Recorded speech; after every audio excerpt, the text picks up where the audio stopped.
Hello and welcome to the Of Interest podcast. I'm Gareth Vaughan from interest.co.nz. Since the OpenAI company released artificial intelligence chatbox ChatGPT last November, both hype and doomsaying about AI has been hard to avoid. So should we be excited or fearful, or both? Is AI going to take over the world or improve our lives and make some people very rich? To discuss this and more, I'm joined by Michael Timothy Bennett, an AI researcher at the Australian National University. Hi, Michael, and welcome to the Of Interest podcast. Okay, thanks. AI was around for a long time before ChatGPT came into the world. So can you start off by giving us a basic definition, perhaps, of what AI is and a little bit of detail on what the origins of it are, and maybe some examples of where we might have been using it for some time in our everyday lives and perhaps not even realised it? Sure.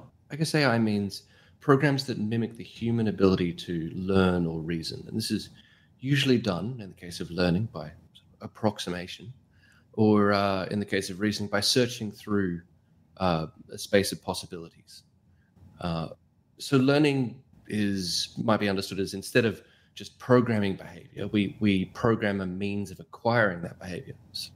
So we could give a program a set of examples, and it tries to replicate those examples given new inputs.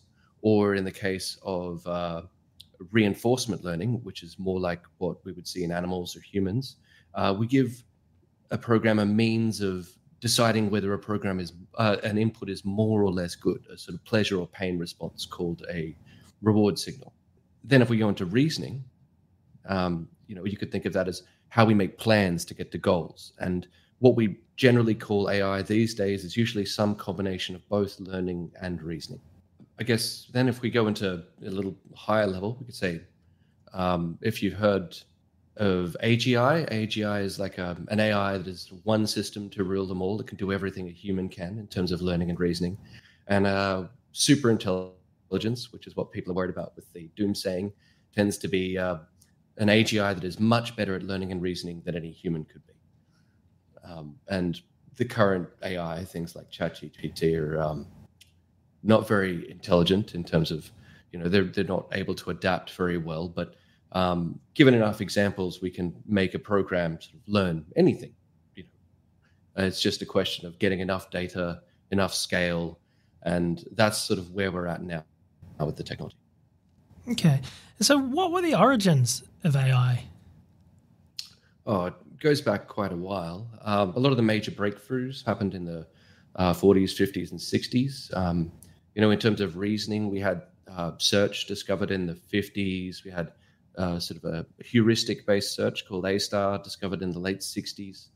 And in terms of examples of that, in the first Gulf War, we used this technology to do the logistics and planning for the US military.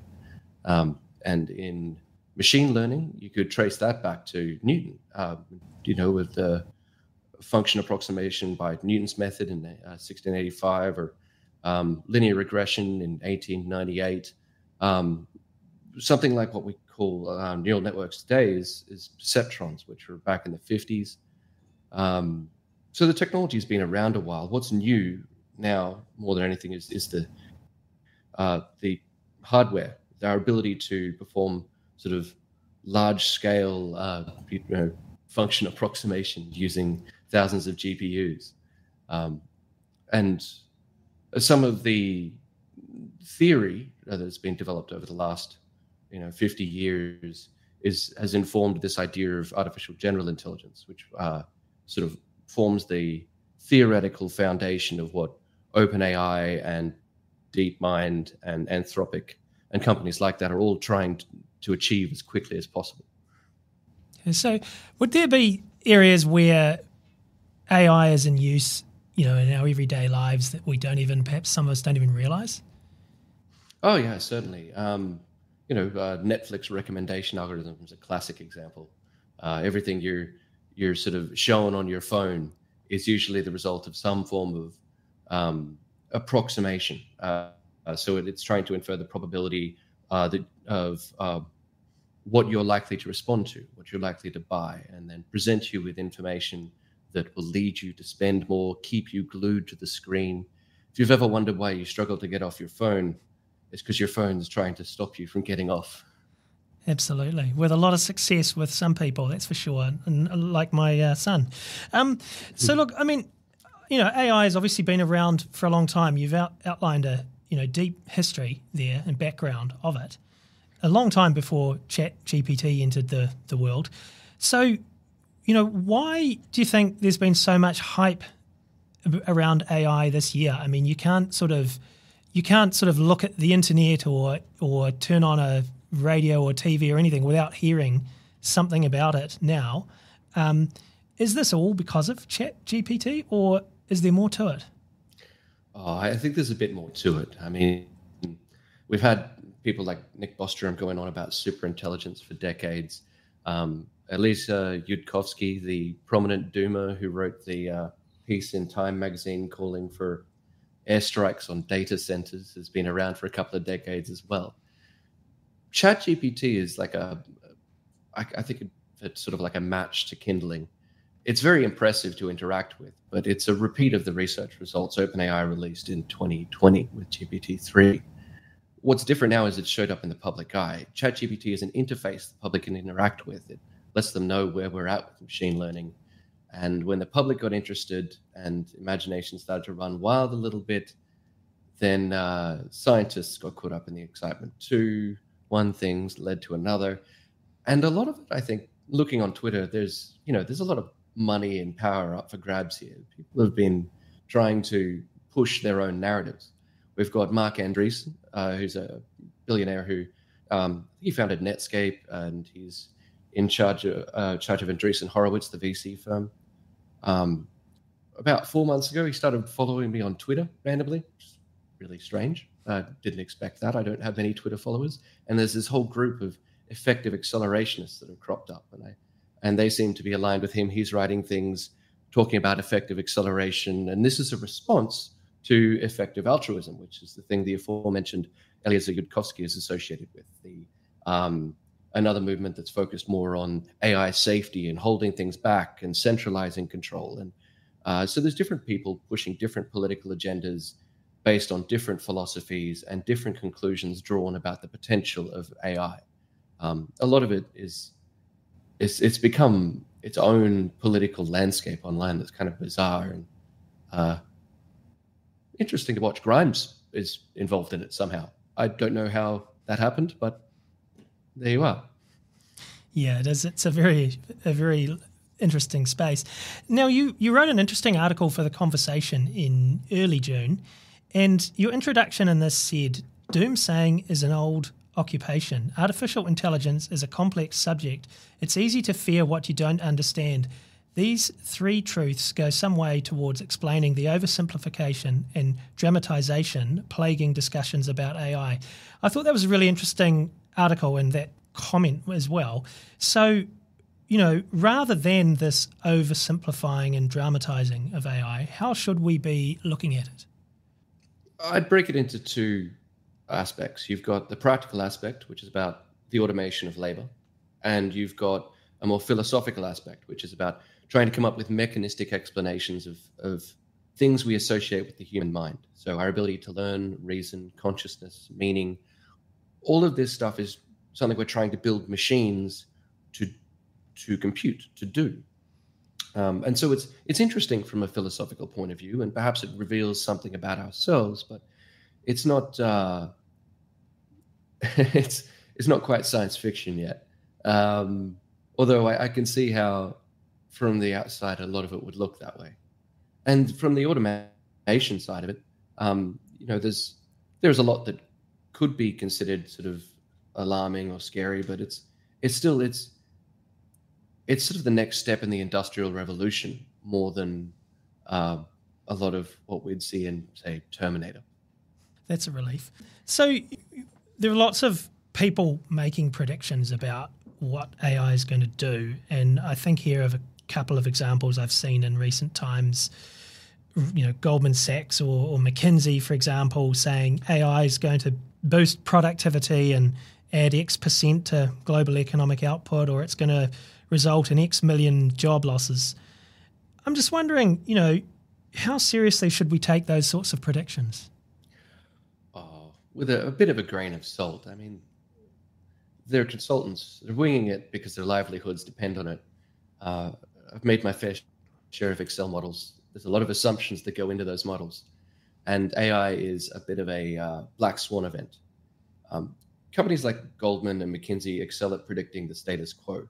And if you don't know what a black swan event, there's an author, Nazim Taleb. He's famous for making money off market crashes with his barbell strategy, where he keeps a reserve of cash and invests the rest in high risk assets. And mathematically, this works out much better than the typical approach to fund management. And he writes books about managing risk in human organizations. AI is like a collection of black swan events that are going to play out over the next several decades as we see different sorts of jobs and industries hit with a lot of automation. Things will get much easier for some people and a lot harder for others. So I would definitely take it with a grain of salt.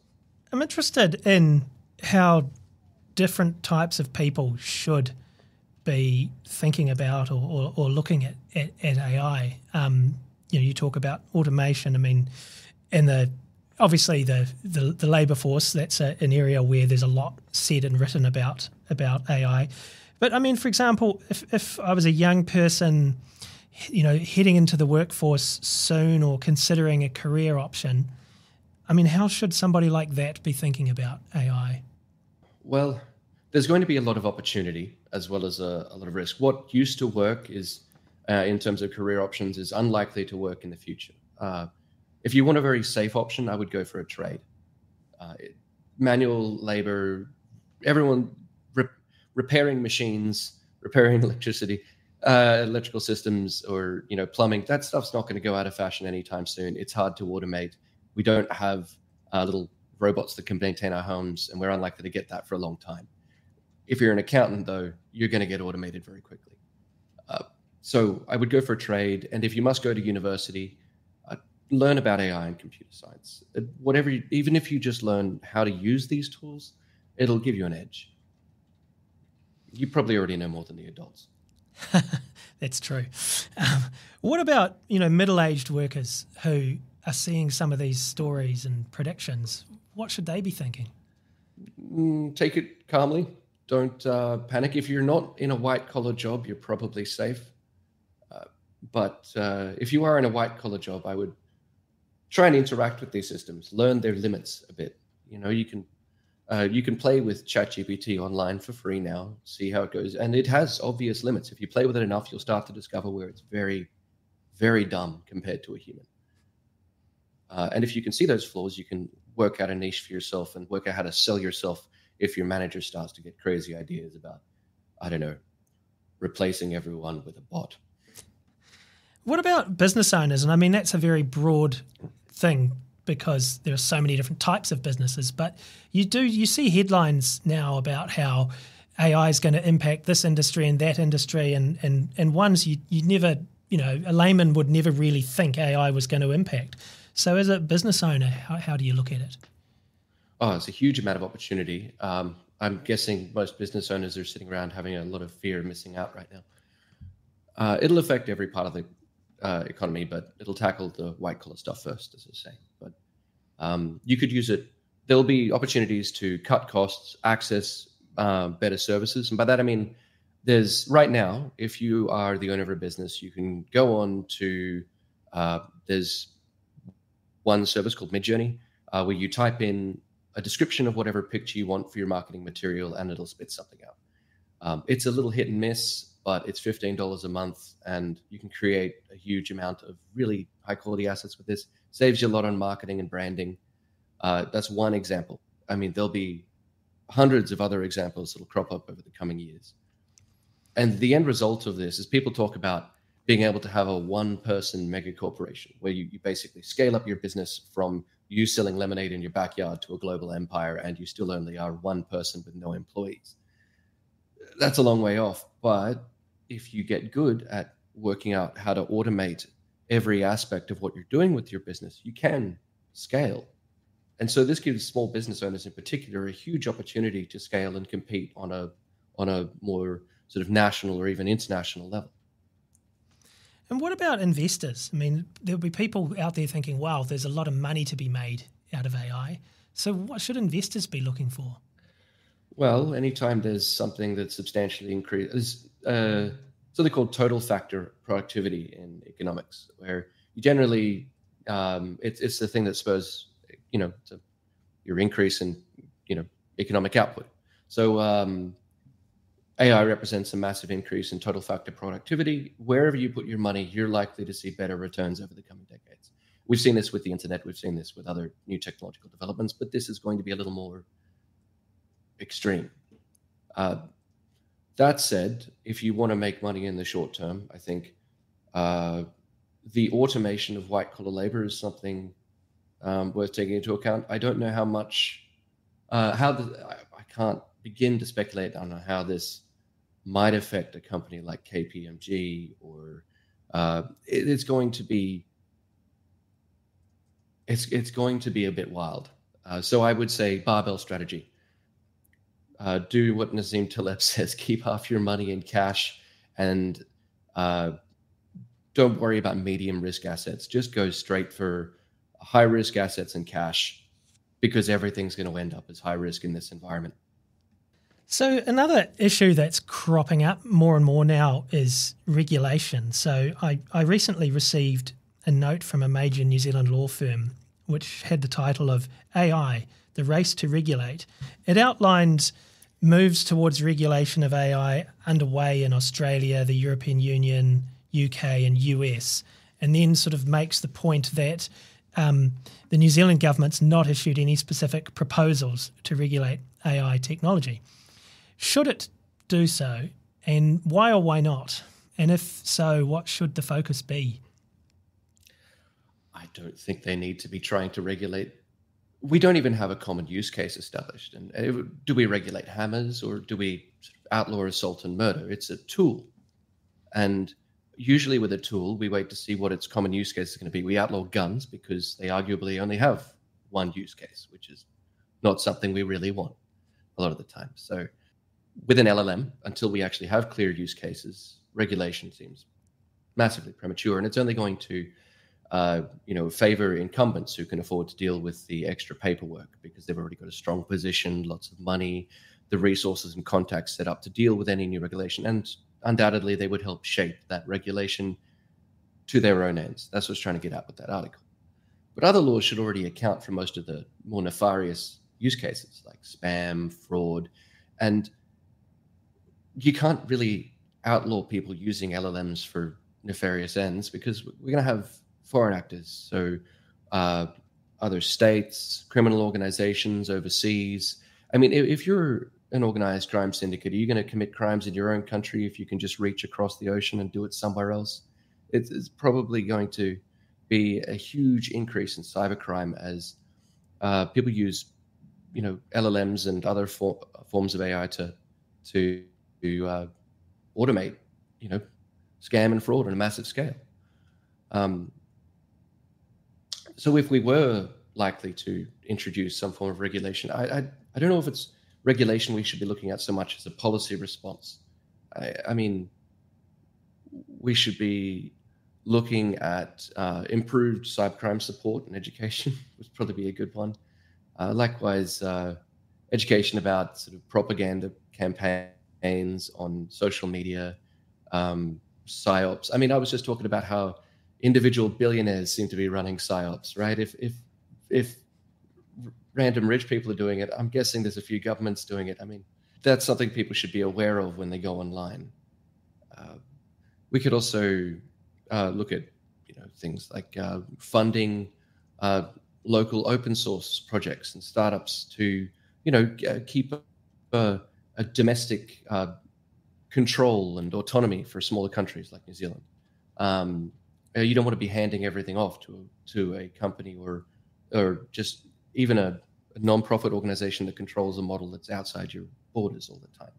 Redundancy and distributed control are probably going to work in favor of smaller countries like New Zealand. You mentioned LLMs, so large language model, right? Mm-hmm. Yep. So that's a chat GPT type thing? Yeah. So ChatGPT is a wrapper for a large language model. It's just an interface we can interact with. A large language model, you could think of it as just inferring the probability distribution of language given a huge amount of language as its training set. So I was talking about examples earlier. Something like ChatGPT is just given access to, the content of Wikipedia, and it finds the correlations between words. It doesn't know anything of the meaning of those words, but it turns out if you just infer the structure of language, you can infer a lot of what looks like the meaning a human might intend. But I should emphasize here that an LLM doesn't intend anything. It doesn't have a goal when it's being trained. And there's an important distinction to be made here between simply sticking an LLM into a goal-based agent, which a lot of people have been doing, and actually constructing your representations of language in service of a particular goal. And that's a complicated theoretical argument at this point, but I feel like it's one that's worth mentioning. So you've recently been at a conference in Stockholm, an artificial general intelligence conference.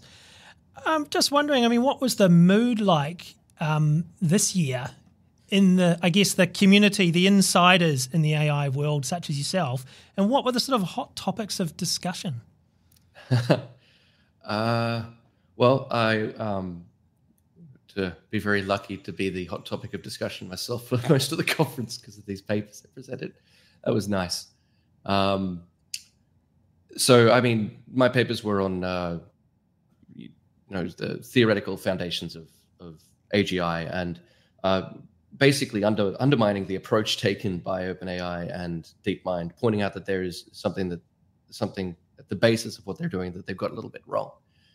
So that obviously, raised a few eyebrows. And then, I was talking about mechanistic explanations earlier, providing a mechanistic explanation of what consciousness is. So that's a sort of a more philosophical result. It's an interesting one.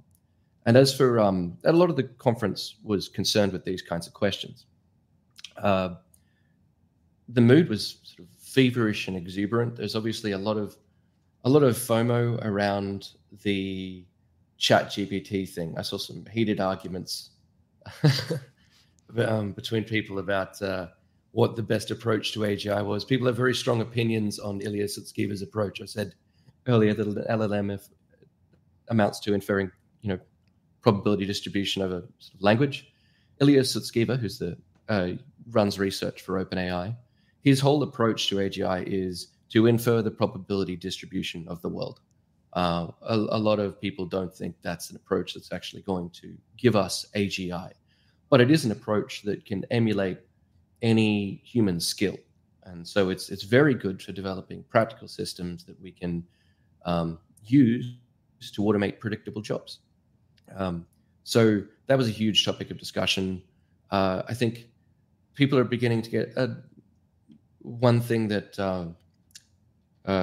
one sort of more prominent scientist said to me is he says that it's going to become like biology now.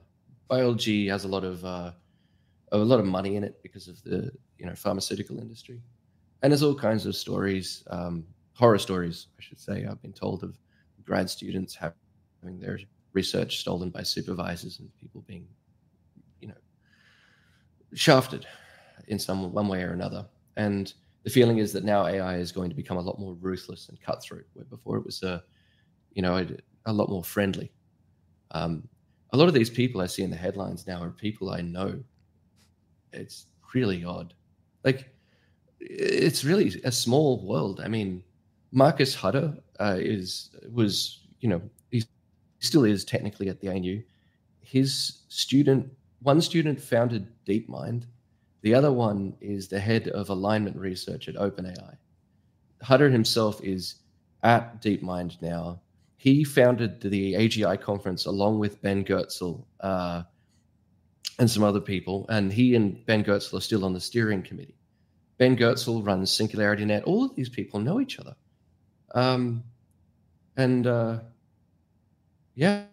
Now it's suddenly there's a whole lot of money and power at stake. Certainly, that's certainly true. So look, in the start, I asked the question of whether it was going to take over the world or whether it was going to improve our lives. And I mean, there was an interesting article in the New Statesman recently where they had what they called some of the godfathers of AI who disagreed on where it was heading. So, the headline there was, is AI an existential threat or humanity's salvation? I mean, I'm just curious, I guess, to sort of conclude by asking you, is it either of those or neither of those or perhaps something else entirely different? I think it's much more like... Sorry? Or all of them?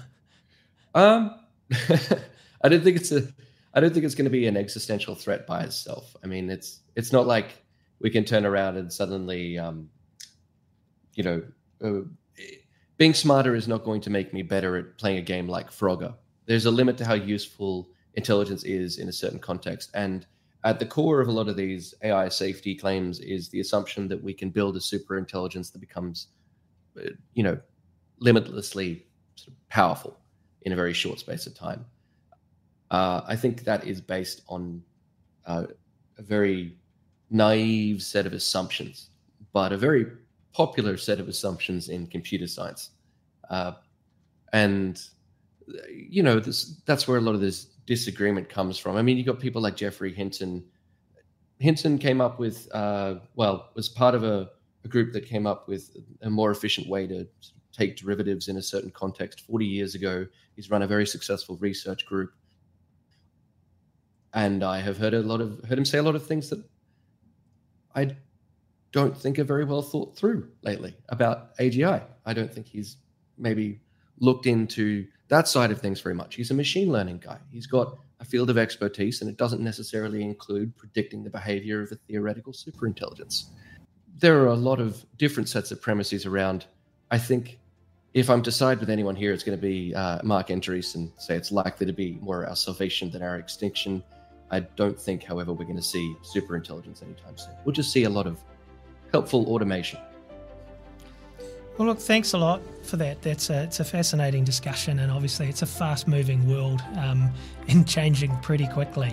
That is Michael Timothy Bennett, who is an AI researcher at the Australian National University, and I'm Gareth Vaughan at interest.co.nz with another episode of our Of Interest podcast.